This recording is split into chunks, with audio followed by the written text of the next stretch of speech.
Hey guys, Baduk here. In today's video, we're going to talk about a Starpoint 3-3 invasion sequence that I see played way too often in Q level games.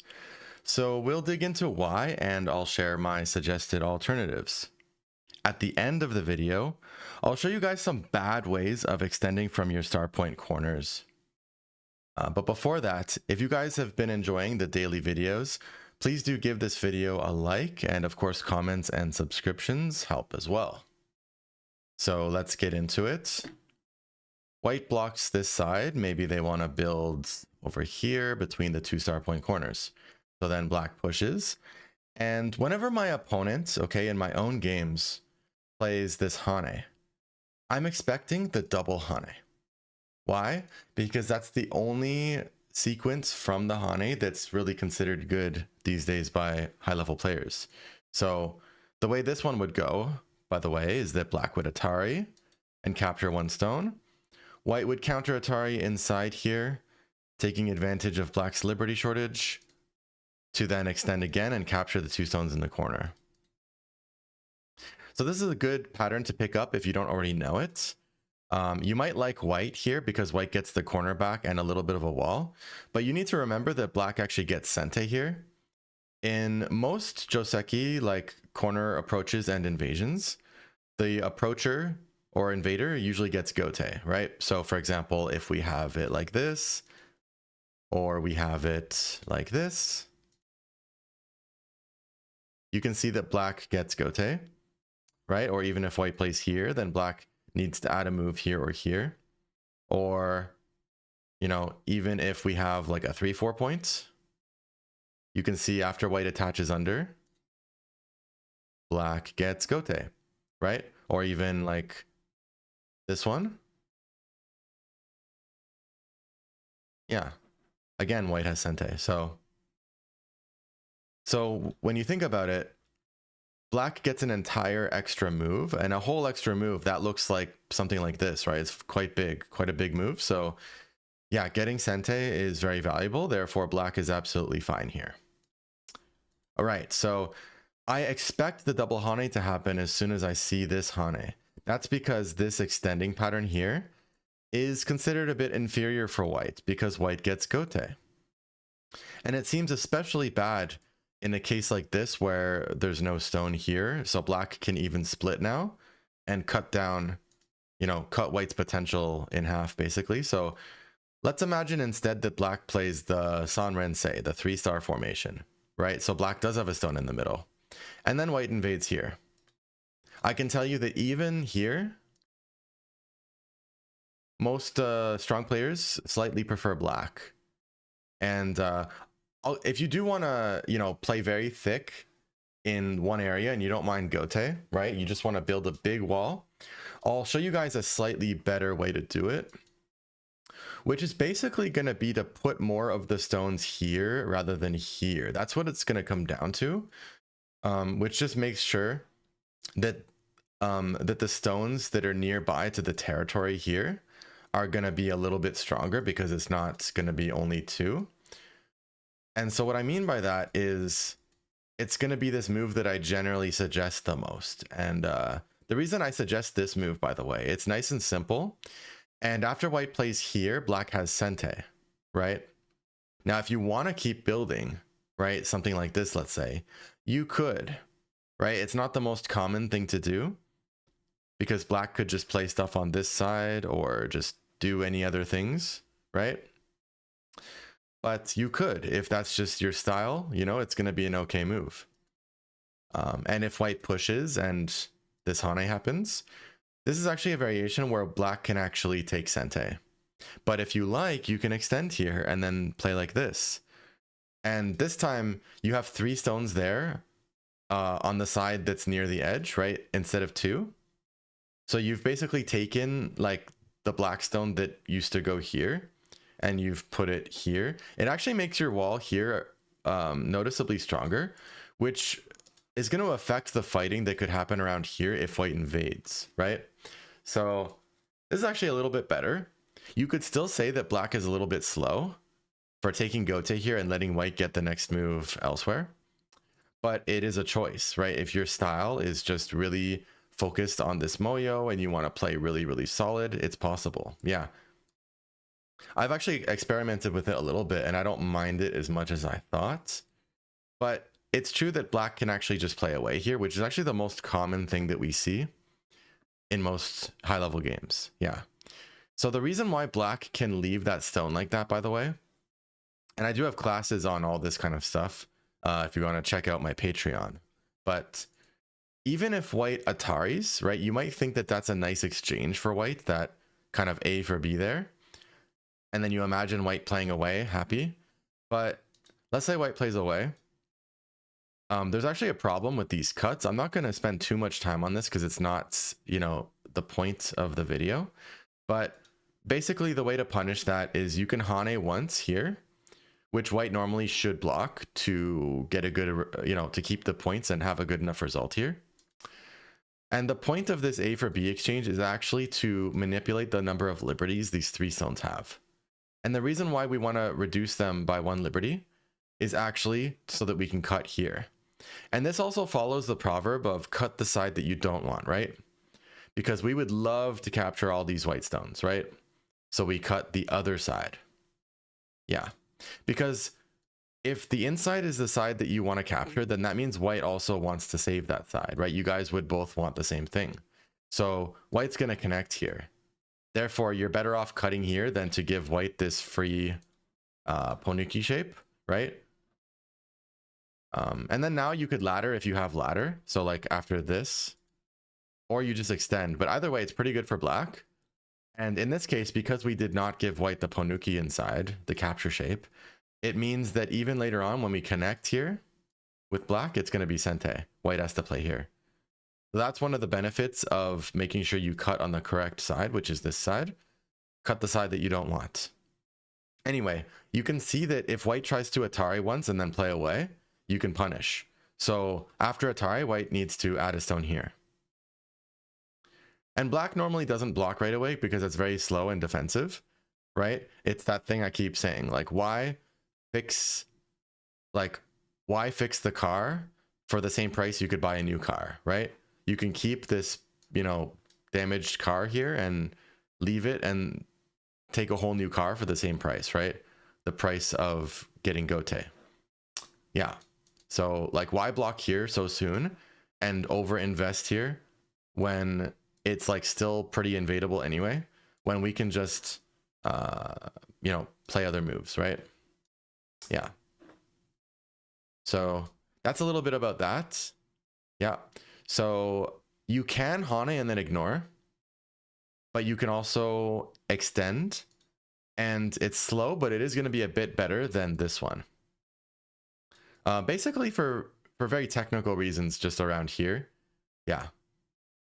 Like it's pretty easy to get this peep during some fighting around here, for example. Yeah, but when you play it like this, the cutting point here is much farther from the edge of the board, right? So it's harder for white to squeeze that move in. And like these stones are sort of more independently safe because they're bigger and more liberties and everything compared to the two stones where most of the stones were distributed over here. And so these are weak, so more likely that this peep would be effective. Okay, that's a little bit about that, right? You just really don't see this Hane extend very much in high level games, especially, right, when there's no stone in the middle. I see this happen actually where people will play this. Maybe this is the only joseki they know, so they don't know what else to do. But then black can play around here. And I recommend J3, but K3 is possible. Yeah, and then like this, and maybe black attaches on top to over-concentrate white a bit. By the way, this is also a topic for a separate video, but I know that many of you, like probably most Q players, still as black are not happy with white getting like the stuff here. But as you adjust your paradigm and you keep getting stronger, right? You change your sense of things on the board, your board vision, your vision of territory, as well as your expectations. Actually, this is nothing. Black is actually happy because this is the side where white made a big wall and got gote here, and black got the corner. And then black settled here. And then black even has time, if they want to like over concentrate white over here. Like, especially if white connects this. And this is like quite narrow, right? So let me give you guys a rule of thumb. Whenever you have this kind of wall, the only efficient distance is all the way to the K line, right? The 10 line. Like whatever the middle line, right? So like this white is perfectly efficient, but this white is not. This is a little bit too close, and this is like way too close, right? This is the distance you would normally extend from like just 2 stones. So it's not making very good use of this giant wall here. So locally speaking, this is already slightly preferred for black because of the sente. And it's even better when black is the first one getting to play around here. So even if white gets L3, that's still, yeah, black is pretty happy. If you really want to, you can play here, just that white can attack you a little harder, and they can do stuff like this that like threatens S1 and is gonna be like affecting this group too. So like if you jump now, then this kind of thing is very, very painful. And you Atari, then they ignore you to start attacking this now. And so this one just like affects the base a bit. And black's not gonna, like, you don't need to connect this, because if black captures, not only is it small, but they just make you go here and massively damage their own friend over here. So no reason to connect that. And, you know, as Q players, you guys should work on getting rid of that urge to save your stones anyway, because that's something that plagues the Q levels. Yeah, it's actually super small.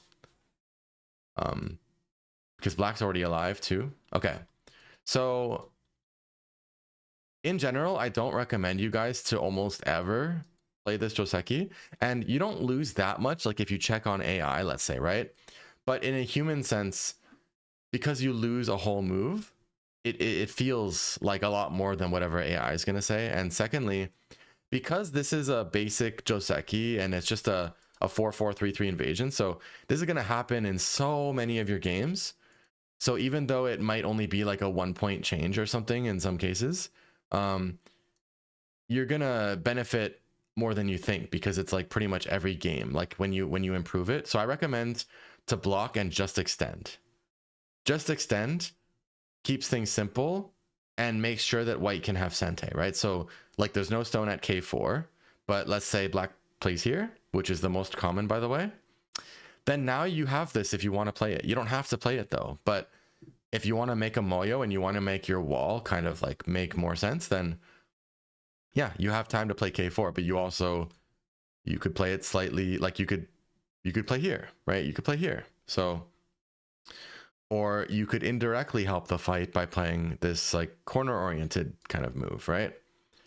So instead of preventing white from coming around here, maybe you discourage white from coming around here with this kind of move. So there's, you know, there's a ton of different good moves now, right?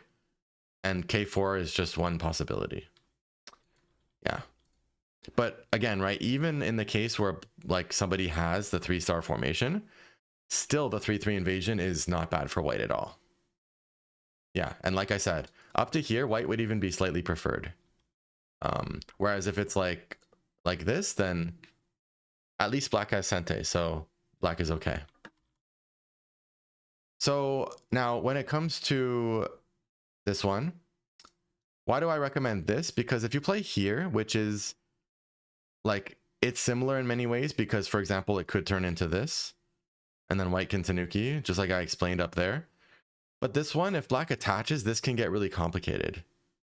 Like if white extends, they can extend, but then black might get sente, for example, here, here, here, here, right? And maybe white didn't want gote, right? But now white has gote, and then black can play here. But if you play here, then when black plays here, it's hard to block because of this Atari capture. So you go up, but then if you go up, this turns into the super crazy, ultra complicated flying dagger, flying knife variation, which is scary even for people of pro strength. So I really don't recommend you guys to allow this development to happen unless you want it to happen, or you don't mind. But if you want to keep it simple and avoid the unnecessary complicated variation, then don't play this move. Just play here. You know, even strong players play this one. You know, Baduk Doctor and all the other people. So like you see this a lot in pro games, but that's also because they've studied this thing, right? So I really recommend this in my games, my own games. I always extend here because I just have no reason to do this. And I also have no reason to study this. I've never studied this because I don't need to. Like I've studied what happens if white plays this. Sure, fine. Like cut. Yeah. But let me know if you guys want a video on that, by the way. Yeah. Like if it comes up a lot for you, right? If it doesn't come up a lot for you, maybe it's not good priority for you to bother with that for now. And also the double Hane is perfectly valid even for professional games as well. So those are like double Hane and extend straight like this. Those are the two variations I recommend. Yeah. Okay. Now let me show you a couple of exceptions, okay, where it is actually okay to play this immediate Hane extend. It's special cases. Now you can say it's always okay in a way because depends on what you mean by okay, right? But we want to do better. Okay. So one example case is like here. So notice this black formation here. Okay. So white has a chance to like, let's say that it's white's turn. White could undercut like this and make black awkward here, right? But it's black's turn. But let's say let's say instead of playing this one, which is the expected move around here, which kind of closes off black's like weak, you know, weak underbelly. You know, this is like looking under the black stones and making black awkward because if black plays here, it's also like inefficient. So it's very awkward for black here. So this would make sense. You kind of finish that house shape and you close off with third line on each side. It's still invadable, but it's a good formation. Yeah, and then white would play here and we kind of go on with our day, right? Maybe black plays here now, right? Or plays one of these things. Yeah. What if black 3-3s then, right? So one of the ways to take advantage of this formation being here like that and the weak underbelly is to actually Hane here and Hane and extend. Now this is like the only time I've ever seen this Hane extend be AI approved. And my human explanation of it, right, of why does AI like this, it's because we can see that white's kind of digging into black's potential, right? Like these stones are looking underneath the black here. And by filling up the stones around here, black also loses all the potential that this thing could have had to build into something. And that's usually not how you want to play when you're playing this kind of loose high move in the first place. You want this to have potential because what it doesn't have is territory, right? Like this is absolutely invadable. Even if black gets a stone here, it's still invadable. Easy to live inside. Yeah. Many ways to live inside. It's just going to be super easy. Like it's already almost alive. So if you guys want a video about this, I actually do. If you check my channel, I do have 1 or 2 videos about invading this shape. I also have a video all about 3-space extensions, invading those, which would be like this shape, right? And then also how black can deal with this. So you guys can check that on my channel. So yeah, you can see that in this example, it's really kind of digging into black here. Like black is hurting themselves, right? So that's the case where this is fine for white to play, even though it's gote.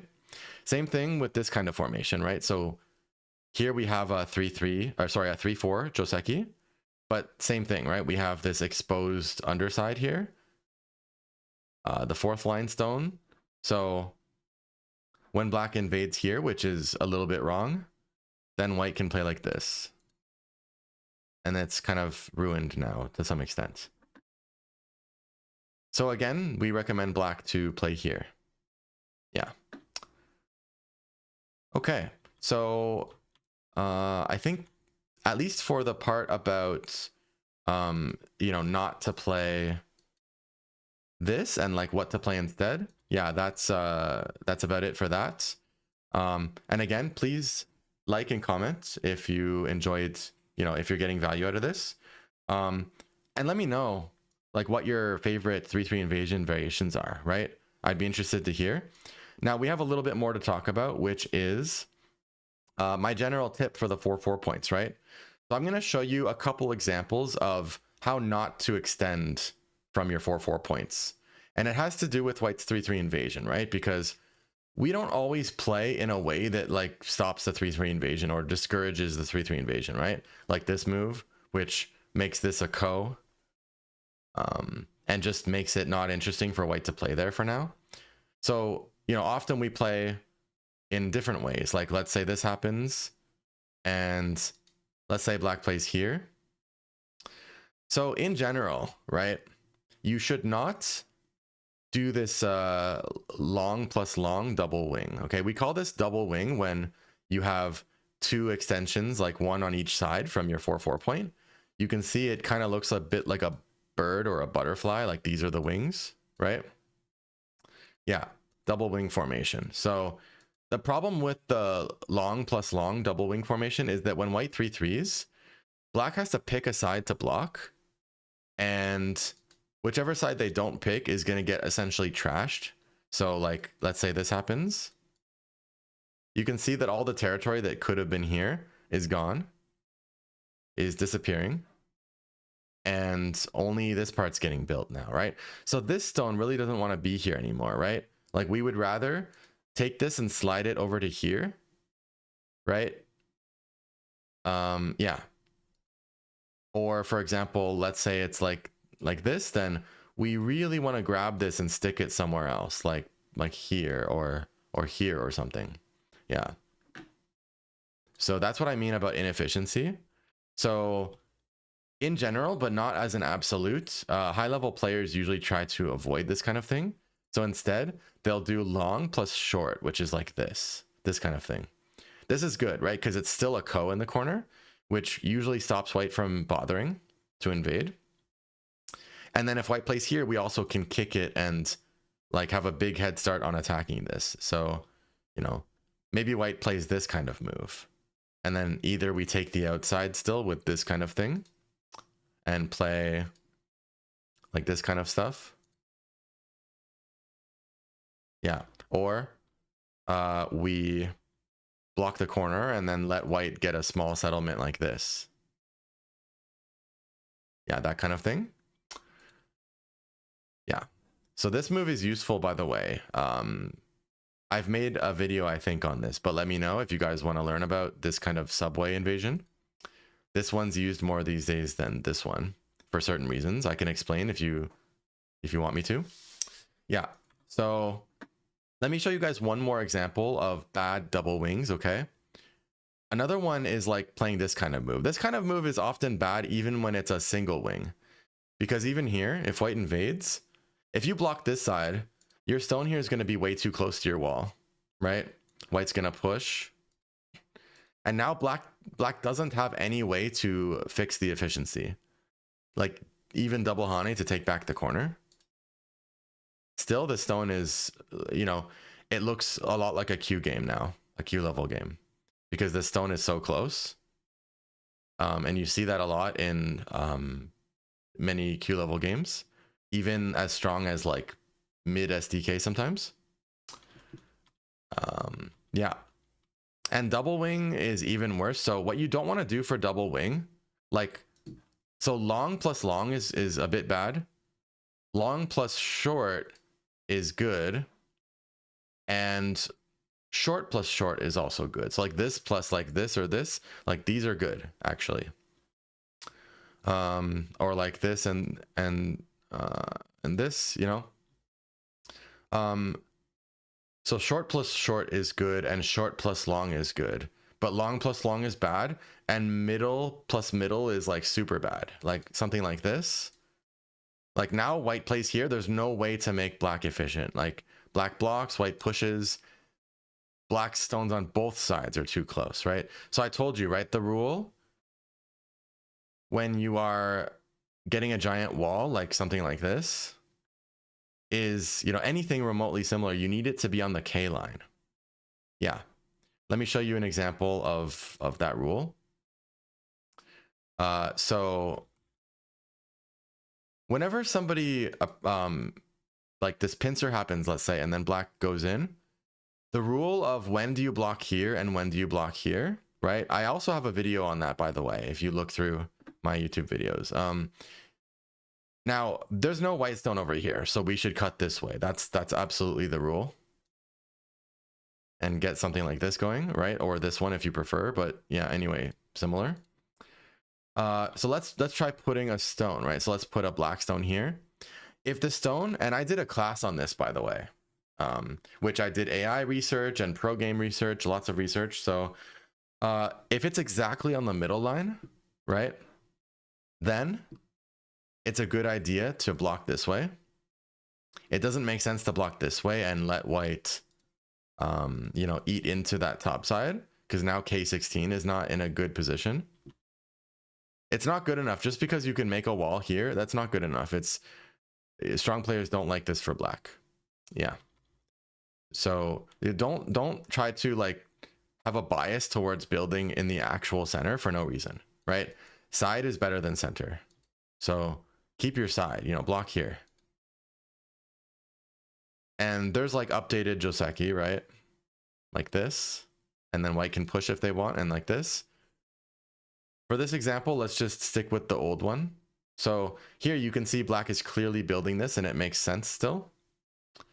But here's a rule for you guys, is that if it's even like here or even a bit far like these, all of those cases, yeah, you should cut this side. That's what my research says, and that's what conventional wisdom also says. Yeah, if you block this side, then later when it's big enough for white to care, this reduction, because it's far enough away from the wall, it's like safer for white. It's very easy to reduce there. So don't overthink it. The rule is if it's on the middle line, you can block towards it, right? Otherwise, cut the other way. So like if this happens, cut this way. Don't give yourself this inefficient extension that's too close or too far. So it means that more often than not, you should be cutting white off from their friend here. As a general rule. You know, or just don't pincer, right? You don't have to pincer. Yeah. So again, yeah, try to avoid this kind of move. Like this one's okay, but this one is weird. This one's also weird. And if you combine two of those middle grounds, like this one, this one, this one, this one, anything that looks remotely like this is super bad, because once they go in here, your stones are going to be super clustered up. And in addition, you're also going to block one side and then trash the other side in terms of the side points, because you can only block one of the sides, right? Yeah. So, and just quickly summarizing, going back to the beginning, right? So I don't recommend you guys to play this gote variation here, except when you are digging into their high position like this, or like similar, like this case. Yeah, then it's okay. But that's a very special case and it doesn't come up that often, right? So in general, I recommend you guys to pick this sente variation by extending, which also keeps things nice and simple. And if they push here instead of the knight's move, you can Hane once and then play away. I've already explained what happened. What happens if they try to Atari and then not add this move, right? So we're going to reduce liberties once with this Hane and then cut the side that we don't want over here. And then white is pretty good. So yeah. So if you're black, you better not play this if you're not planning to play this. I will share with you guys one more thing though, which is just that So let's say white plays away for something like whatever, right? Let's say something here. It's actually very common, even like for professionals and other high level games, to come back here very soon, right? And then descend like this. It feels a bit slow, but there's a lot that it does. Really, this should be content for a different video, and you guys can request it, but I might as well finish what I was saying, which is like, now even if white extends, it's undercut and invadable. So it's easy for black to keep white under control here. And certainly white should not block this, because that's absolutely putting the cart before the horse, right? I mean, white doesn't have anything here, so why would you block nothing, right? This thing is blocking nothingness, because white blocks, but then black just plays here first, right? So what's the point of blocking that? So certainly you shouldn't block. Even if you have something here, it doesn't mean you should block. Yeah. But this doesn't just make it tricky for white to make points here and get black out a little bit here, which prevents white from building like this, right? Which is one benefit to black, but also white has other options. Like white could do this fancy cut stuff to, let's say, go for something like this and build the other side. So when black plays this, let me just, yeah, when black plays this Atari and this one, they also take away all those options that white had, right? Which is like the option to go here, the option to do this thing, right? A lot of things. It's really the same with this, actually, this knight's move. So yeah, when black eventually comes back to play here, not only does it improve the power of black pincering around here, like if black gets the chance and black had this one first, then the fighting will be a bit easier for black. But the other thing is that it takes away some of white's options, which were like pressing black down or doing this complicated thing that reverts to what I already showed. Yeah, I have classes on this, by the way, in Patreon. These advanced 3-3 josekis. Yeah. It also prevents like this move. It also prevents, it just takes away all of white's options, especially, yeah, this one, which is completely gone when black adds this. Yeah. So, yeah. So that's going to be that then. If you got value out of this, please do like and please comment. It also helps with the channel growth, and I'm happy to respond to everything. Let me know what your favorite 3-3 invasion joseki are, what kind of videos you'd like to see in the near future, and what in particular about this video might have helped you greatly for your upcoming games. Okay, see you guys later. Bye-bye.